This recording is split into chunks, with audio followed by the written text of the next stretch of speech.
Day inverter online monitoring registration కోసం first solar man smart అనే యాప్ని మన ప్లే స్టోర్లో డౌన్లోడ్ చేసుకోవాలి. వన్స్ డౌన్లోడ్ అయిన తర్వాత ఓపెన్ చేస్తే అందులో ఆల్రెడీ రిజిస్టర్ అయ్యి ఉంటే లాగిన్ అడుగుతుంది. మనం రిజిస్టర్ చేయాలి. డౌన్ సైడ్ ఉంటుంది రిజిస్టర్ అని, అందులో ఇండియా సెలెక్ట్ చేసుకొని మన మెయిల్ ఐడి ఇవ్వాలి. ఎవరైతే కస్టమర్ ఉన్నారో వాళ్ళ మెయిల్ ఐడి ఇక్కడ టర్మ్స్ అండ్ కండిషన్స్ యాక్సెప్ట్ చేసి ఇస్తే వాళ్ళకు వెరిఫికేషన్ కోడ్ వస్తుంది, అది ఎంటర్ చేయాలి.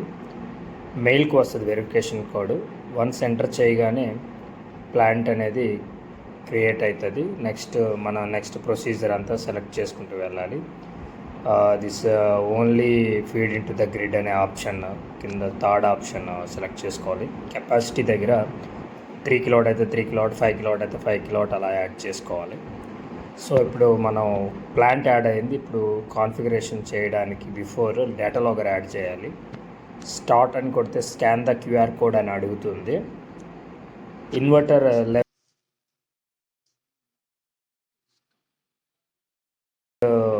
స్కానర్ ఉంటుంది, దాన్ని క్యూఆర్ కోడ్ని స్కాన్ చేయాలి. ఒకవేళ అది క్యూఆర్ కోడ్ ఏదైనా ఎర్రర్ వస్తే మాన్యువల్గా అక్కడ ఉన్న సీరియల్ నెంబర్ని ఎంటర్ చేసుకుంటే సరిపోతుంది.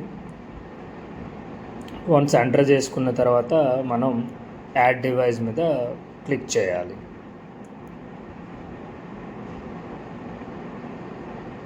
ప్రాపర్గా డివైస్ సీరియల్ నెంబర్ ఇవ్వాలి. వన్స్ ఇచ్చిన తర్వాత మనకి సెటప్ అయిపోతుంది. ఇప్పుడు మనం వైఫై కాన్ఫిగరేషన్ చేసుకోవాలి. దాంట్లో మనం వైఫై నెట్వర్క్స్లోకి వెళ్తే మన మొబైల్లో అక్కడ ఏపీ అని ఏదైతే మనం ఇప్పుడు సీరియల్ నెంబర్ టైప్ చేసామో అది కనిపిస్తుంది. దాన్ని టచ్ చేయాలి. యాక్చువల్గా ఇది పాస్వర్డ్ అడుగుతుంది, పాస్వర్డ్ ప్రొటెక్టెడ్. ఆ పాస్వర్డ్ దాని మీదే ఉంటుంది, పీడబ్ల్యూడి అని. దాన్ని సెలెక్ట్ చేసి కనెక్ట్ చేయాలి. నెక్స్ట్ గూగుల్ క్రోమ్ ఓపెన్ చేసి దాంట్లో ఫ్రెష్ ట్యాబ్ ఓపెన్ చేసి 10.10.100.254 అనేది ఐపీ టైప్ చేస్తే then sign in page open అవుతుంది. సైన్ ఇన్ పేజ్లో పాస్వర్డ్ వచ్చి అడ్మిన్, అలానే లాగిన్ ఐడి కూడా admin, both are admin. So ఇలా అడ్మిన్ ఇచ్చిన తర్వాత లాగిన్ అయిన తర్వాత మనకు ఒక పేజ్ ఓపెన్ అవుతుంది. అందులో ఇన్వర్టర్ సీరియల్ నెంబర్ కనిపిస్తుంది. దాని స్టేటస్ కింద విజార్డ్ అని ఉంటుంది టాప్ సైడ్. అక్కడ విజార్డ్లోకి వెళ్తే అక్కడ దగ్గరలో ఉన్న నెట్వర్క్ కనెక్షన్స్ అన్నీ కనిపిస్తాయి, వైఫైస్ నెట్వర్క్స్. సో ఆ రీఫ్రెష్ మీద క్లిక్ చేస్తే మనకి ఇంకా ఏమైనా కనబడినవి కూడా దగ్గరలో ఏమైనా ఉంటే మొత్తం ప్రాపర్గా కనిపిస్తాయి. సో ఇక్కడ మాది వచ్చి లెనోరా ఎనర్జీస్ ప్రైవేట్ లిమిటెడ్ ఇంటర్నెట్ని సెలెక్ట్ చేసుకున్నాను.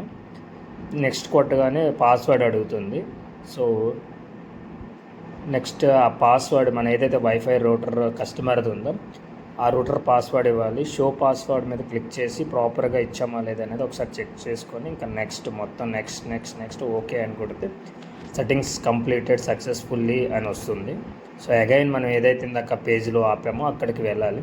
సో ఒకసారి బ్యాక్ వెళ్ళగానే లాగర్ ఆఫ్లైన్ ఉంది, but it is online complete అయిపోయింది. But it will take 1 minute or 2 minutes. మనం రీఫ్రెష్ చేస్తూ ఉండాలి. రీఫ్రెష్ చేస్తూ ఉంటే ఆటోమేటిక్గా అది లాగర్ అనేది ఆన్లైన్లోకి వస్తుంది. ఇక్కడ ఇది లాగర్ నేను ఓపెన్ చేసి ఆ లాగర్లో చెక్ చేశాను. దాన్ని హెల్త్ కండిషన్ ఓకే ఉంది, పైన సిగ్నల్ వచ్చింది. అలానే ఇన్వర్టర్ సీరియల్ నెంబర్ కూడా అప్డేట్ అయిపోయింది. This is the process. ఇంకా ఆటోమేటిక్గా అంతా డేటా మీకు ఎవ్రీ మినిట్ మీకు డేటా అనేది ఇక్కడ అప్డేట్ అవుతూ ఉంటుంది. So this is the online configurations. Thank you for visiting.